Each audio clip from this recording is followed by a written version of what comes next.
Olá a todos os amigos do Mosaico, muito boa noite. Hoje é quarta-feira, 2 de Sivan de 5779.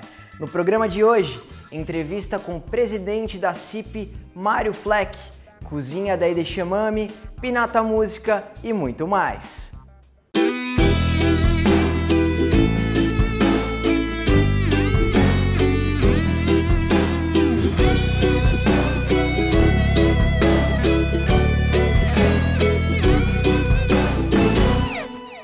Sejam todos muito bem-vindos ao Mosaico na TV e no oferecimento do nosso parceiro Hospital Albert Einstein, nós vamos aos clássicos comentários da semana com ele, Rony Gottschalk.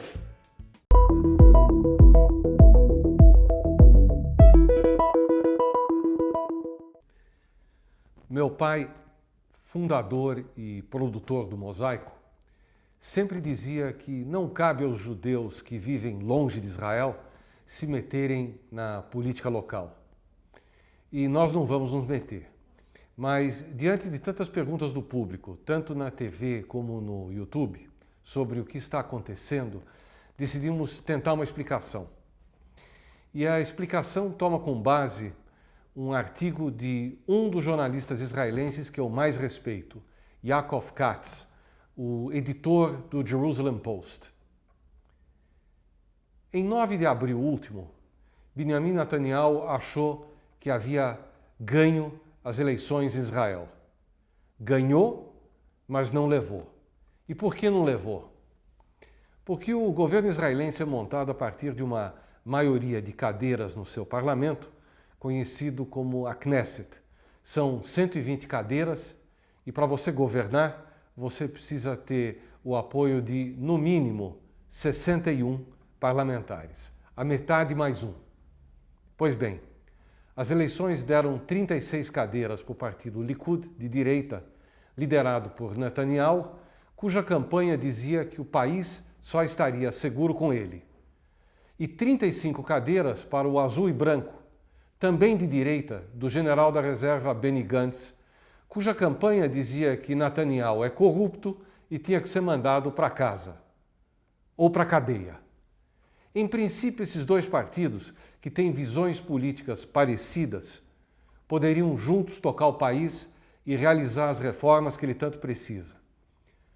Mas o azul e branco já tinha deixado claro que não toparia um acordo com Netanyahu, indiciado por corrupção e tentando ficar no poder para aprovar alguma lei que evitasse que ele fosse parar na cadeia.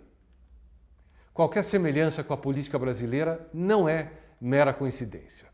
Mesmo assim, o primeiro-ministro Netanyahu imaginou manter o toma lá da cá, que tem funcionado há mais de 10 anos, com partidos religiosos e de direita. Segundo o editor do Jerusalem Post, um dos partidos religiosos quer um monte de dinheiro para suas escolas religiosas. O outro não abre mão de comandar o Ministério da Justiça para que não seja aprovada nenhuma mudança nas regras de casamento em Israel. Mas Avigdor Lieberman, do partido de direita Israel Beiteinu, exigiu que o serviço militar fosse obrigatório também para os religiosos, uma velha e insistente reclamação da grande maioria dos israelenses. E não voltou atrás. É a primeira vez em 71 anos que o partido mais votado não consegue formar uma coalizão. É também a primeira oportunidade em muito tempo de evitar a transformação de Israel numa república controlada por ayatolás judeus. A nova eleição só vai acontecer em setembro. Enquanto isso, o governo vai ficar meio parado sem tomar nenhuma nova decisão. Será que nessa próxima eleição o país conseguirá montar um governo que não seja refém dos religiosos? Vamos aguardar o próximo capítulo, que acontece em setembro. E no último sábado aconteceu o primeiro Hidon, organizado pelo Fundo Comunitário, com participação dos movimentos juvenis da comunidade. E é claro, o Mosaico esteve por lá registrando como foi esse evento. Dá só uma olhada. Hoje o Mosaico veio acompanhar o primeiro Hidon, organizado pelo Fundo Comunitário Keren Ayesod. E o tema do concurso é História de Israel. Vamos conferir?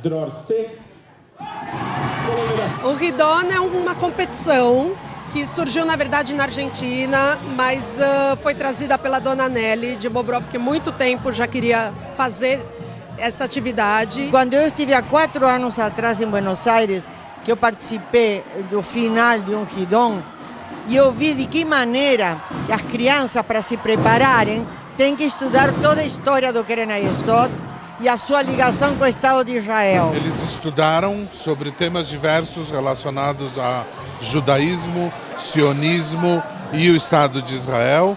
E, na verdade, é uma forma lúdica, educativa de fazer eles estarem juntos, se divertirem, aprenderem, estudarem e, enfim, se conectar com o Estado de Israel e com o sionismo e com o judaísmo. Tudo coisa que a gente gosta e uma energia maravilhosa dessa juventude toda reunida aqui, 9 Tnuot de São Paulo, todas aqui hoje para participar desse primeiro Ridon. Energia incrível. Eu espero que seja o primeiro de muitos.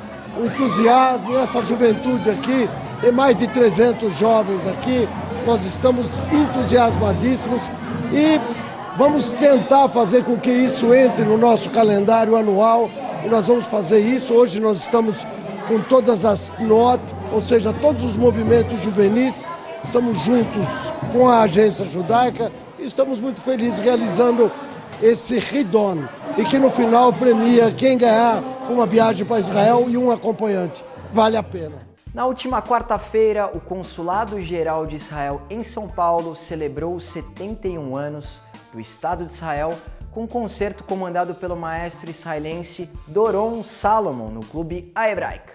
O evento marcou também o encerramento da missão do cônsul Dori Goren em São Paulo. A gente vai para um rápido intervalo. Na volta, a conversa com o novo presidente da Congregação Israelita Paulista, Mário Fleck. Voltamos já já. Com a Tribuna Judaica, você se mantém sempre informado sobre todos os acontecimentos da nossa comunidade no Brasil e no mundo.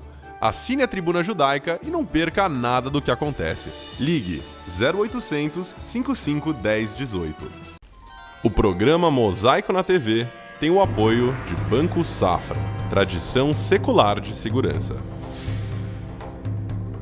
Composto pelas empresas Maringá Turismo, Central de Eventos e Lemontec, o Grupo Arbeitmann é sinônimo de solidez e credibilidade. A Maringá Turismo possui tradição de mais de 50 anos em viagens corporativas e a lazer e presença global em mais de 80 países. A Central de Eventos oferece experiência e criatividade para as negociações do seu evento e viagens de incentivo. A Lemontec é especializada no desenvolvimento de softwares com foco na gestão de viagens. Saiba mais, visite nossas redes sociais. Um time vencedor, um grupo de sucesso. Mário, obrigado por encontrar um minuto no seu esquema aí.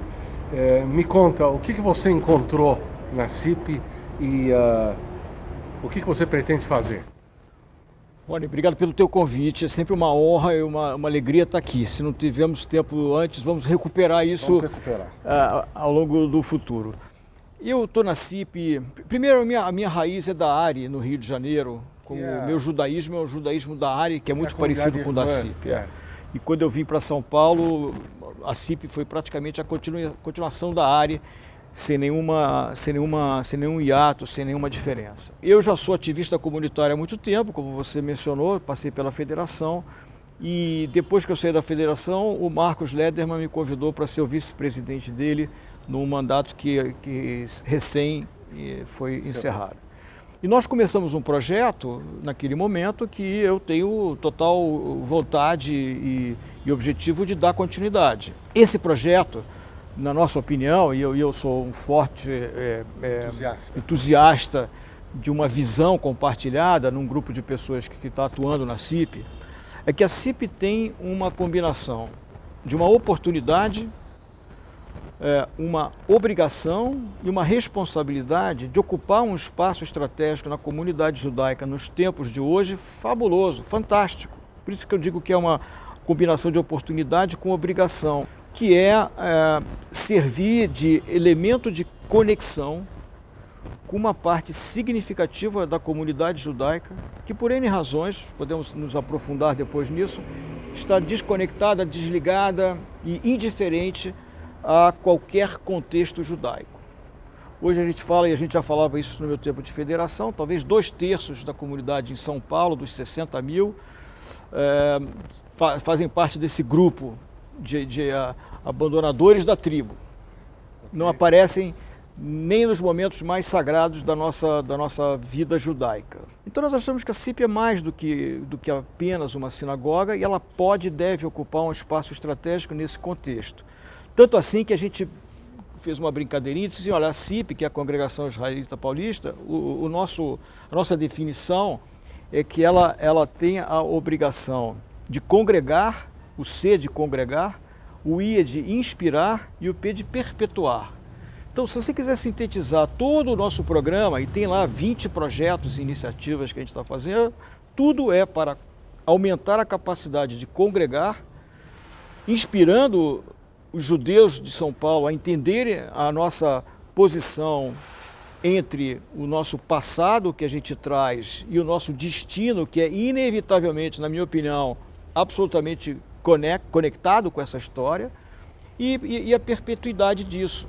Eu acho que a gente tem 3 categorias de judeus nessa comunidade, isso não é a particularidade de São Paulo, é geral. Você vai encontrar um grupo que pensa que, apesar da gente ter passado 20 séculos sem o Estado de Israel, nós sobrevivemos. O judaísmo foi em frente, sobreviveu, chegou, então ele pode passar mais 20 séculos com ou sem Israel, e todo mundo ligando pouco ou ligando menos a essa questão judaica. Teve sempre um grupo que levou esse negócio adiante nos piores momentos, então chegamos e chegamos. Okay. Então nós achamos legal, mas deixa andar que vai continuar. Tá. Tem um segundo grupo que pensa o seguinte, olha, esse negócio não é relevante para mim, eu não escolhi ser judeu, eu nasci judeu e achei que hoje, nos momentos da vida que nós estamos, isso não é necessário. Eu tenho outros interesses, outras motivações na vida, outros propósitos. E tem o terceiro grupo, no qual eu estou inserido, de pessoas que analisam esse fato histórico e acham que não, peraí, não é assim não.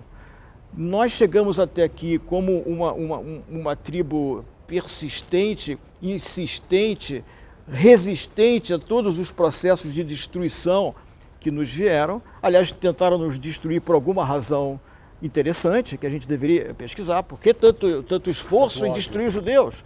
Por que tanta necessidade de destruir os judeus ao longo de tantos séculos? A gente deveria, no mínimo, ter a curiosidade de entender onde está isso. Agora, não conseguiram, e eu acho que não conseguiram por razões muito relevantes, que nos levam a entender essa conexão entre o nosso passado e o nosso futuro. E a nossa história mostra que mesmo aqueles que optaram ao longo desses 20 séculos a abandonar, ignorar ou não dar nenhuma relevância à sua raiz judaica, foram parar nos lugares onde a gente viu, sofreram igualmente os mesmos processos de perseguição, independente se eles eram de esquerda, de direita, do partido A, do partido B, religiosos ou não religiosos, interessados ou desinteressados. Eu queria te perguntar sobre oportunidade mais obrigação, mas antes disso nós vamos fazer uma parada para os comerciais. Com a Tribuna Judaica, você se mantém sempre informado sobre todos os acontecimentos da nossa comunidade no Brasil e no mundo. Assine a Tribuna Judaica e não perca nada do que acontece. Ligue 0800 55 10 18. O programa Mosaico na TV tem o apoio de Banco Safra, tradição secular de segurança. Composto pelas empresas Maringá Turismo, Central de Eventos e Lemontec, o Grupo Arbeitmann é sinônimo de solidez e credibilidade. A Maringá Turismo possui tradição de mais de 50 anos em viagens corporativas e a lazer e presença global em mais de 80 países. A Central de Eventos oferece experiência e criatividade para as negociações do seu evento e viagens de incentivo. A Lemontec é especializada no desenvolvimento de softwares com foco na gestão de viagens. Saiba mais, visite nossas redes sociais. Um time vencedor, um grupo de sucesso. Nós estamos tendo a oportunidade de bater um ótimo papo, sempre curto, sobre a CIP com seu novo presidente, Mário Fleck. E ele mencionou no começo uma oportunidade aliada a uma obrigação que a CIP tem como uma comunidade liberal / conservadora lá do passado. O que nós vamos fazer com isso? Então, o que nós vamos fazer com isso é super importante. Primeiro, a gente precisa entender que a CIP, ela é uma sinagoga, mas ela é mais do que isso. Ela não é só um centro de liturgias e eventos espirituais e religiosos. Ela é um núcleo de conhecimento judaico. Ela tem rabinos e tem uma equipe de professores que dão as aulas de bar mitzvah, bat mitzvah e também outra conversão. Convivência, campo de estudo. Exatamente, colônia de férias dos movimentos juvenis. Isso abrange 500 crianças. E o nosso entendimento é que esse conteúdo precisa alcançar com mais intensidade uma maior parcela daqueles tais 2/3 que estão alheios e também nós precisamos fazer um trabalho para aqueles que já estão dentro. Então eu vou te falar quais são a diferença dos dois grupos. Nesse grupo que tá, vamos dizer, fora, a gente precisa levar a CIP até eles. A CIP hoje está localizada num ponto espetacular, histórico de São Paulo, ali perto daquela confluência da Paulista, aqui com a Angélica, aqui perto, aliás. Sim. Mas se você na sexta-feira tiver do outro lado, tiver no Morumbi ou tiver no Itaim e quiser ir ao Kabbalat Shabbat, você vai levar 1 hora, 1h30. Então nós precisamos ir aos bairros. Então nós temos uma ideia de fato criar uma viabilidade para uma descentralização física sem prejuízo da sede central, que a gente quer inclusive fazer uma reforma, que é um prédio histórico espetacular. Mas a gente precisa levar a CIP para outros lugares. Muito bem. 2, a gente precisa também entender que no mundo que a gente vive hoje, o acesso a esse conteúdo judaico pode ser feito de forma digital.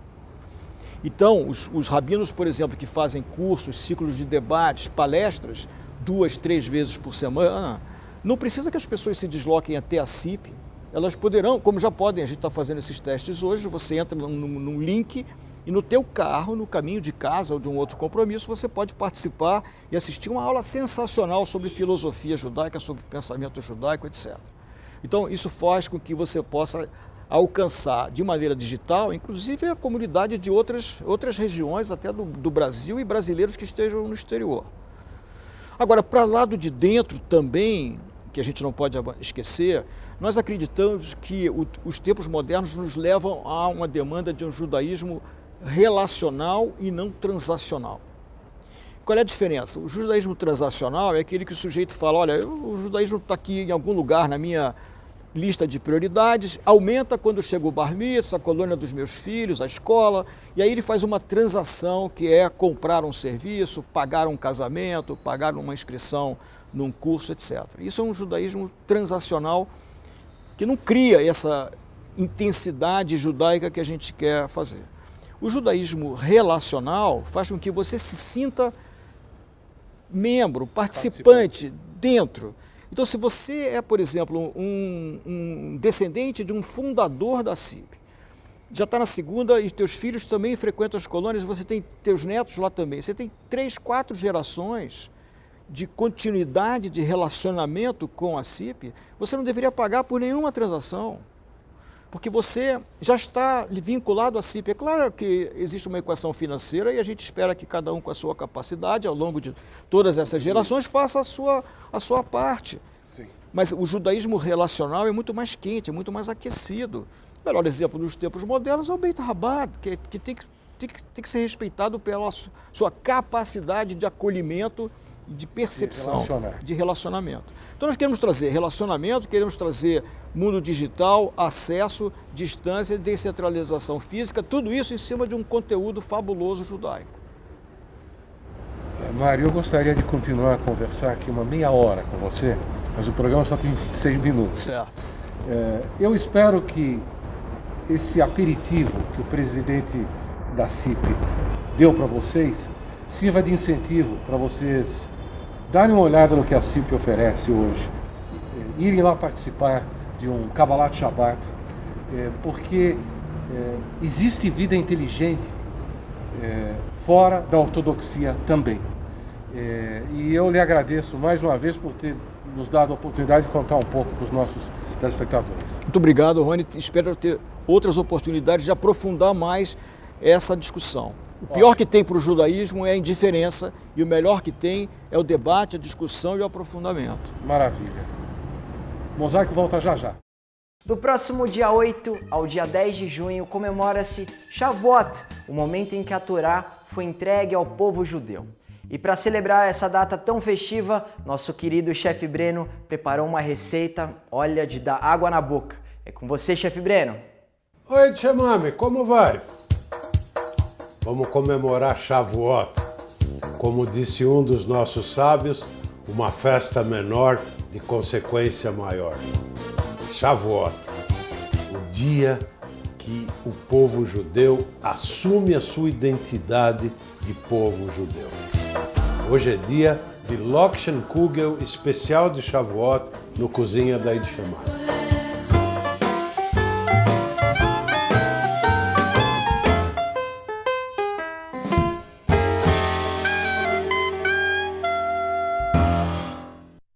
Para preparar o bolo de macarrão, você vai precisar de 350 gramas de talharim com ovo, 200 gramas de abacaxi, caqui e kiwi cristalizados, 1 xícara de creme azedo, 300 gramas de cream cheese, meia xícara de açúcar, 4 ovos, 2 colheres de chá de extrato de baunilha e açúcar e canela para polvilhar.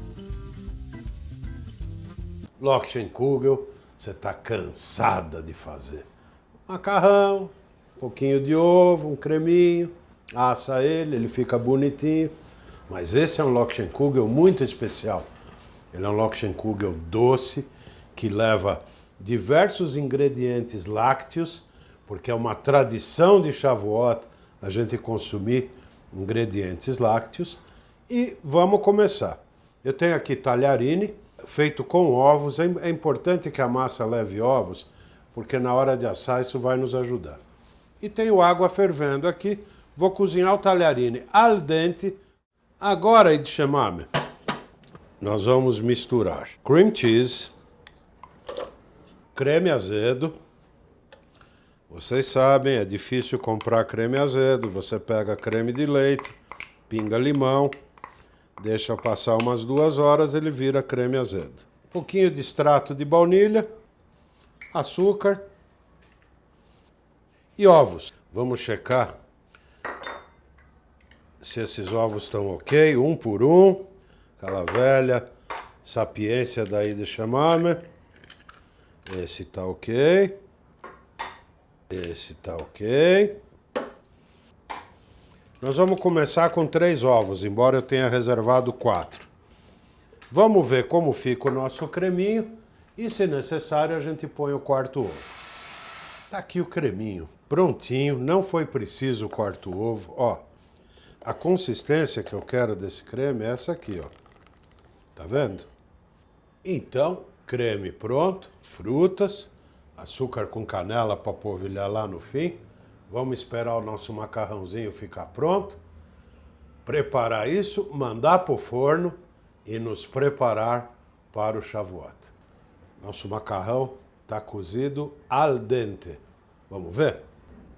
Agora, o que nós vamos fazer? Vamos derrubar o macarrãozinho aqui. Sempre fica um fiozinho. E vamos entrar com creme, talvez não seja necessário todo ele. Vamos ver. Damos uma mexidinha. E agora nós vamos entrar com as frutas. Eu aqui estou com abacaxi, caqui e kiwi cristalizados. Você pode usar as frutas que você quiser. Para dentro do nosso kigel. E toca misturar. Essa parte é importante, misturar bem, para que as frutas se distribuam por todo o nosso bolo. Muito bom. Eu tenho aqui uma forma untadinha, bonitinha, com um desenho até bonitinho. E agora o que eu vou fazer é jogar o nosso Lokshen Kugel na forma. Vou apertar, mas não muito, só para não ficar nenhuma malandra bolha de ar. Vou completar com um pouquinho de creme, que eu noto que está faltando.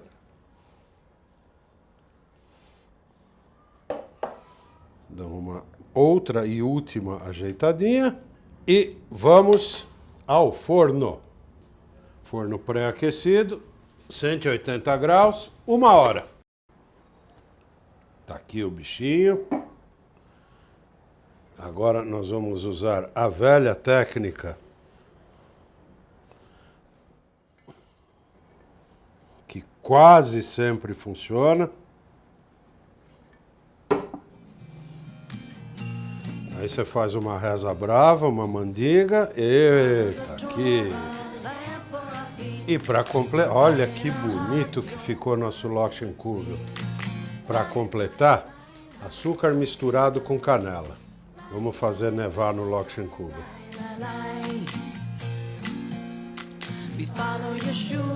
E deixa enorme, o cheiro disso aqui tá uma coisa. Ele saiu da classificação de cheiro, entrou na classificação de aroma. Tá aí, Tchemana. Loschenkugel doce, cheio de produtos lácteos, para a gente ter um ótimo e doce Shavuot. Bom apetite, Bete Avon. Te vejo no próximo Cozinha da Itchamar. Você aí de casa, não se esqueça de curtir e compartilhar nossos conteúdos no Facebook e também se inscrever em nosso canal no YouTube. Nós aparecemos como Mosaico na TV nas 2 redes sociais. E na próxima sexta-feira, acenda as velas de Shabbat às 17h07. Nossa sugestão de Kabbalat Shabbat é no Beitel, Rua Caçapava, 105, Jardim Paulista. O Mosaico dessa semana já fica por aqui, mas até semana que vem. Shalom, Leitraot, tchau!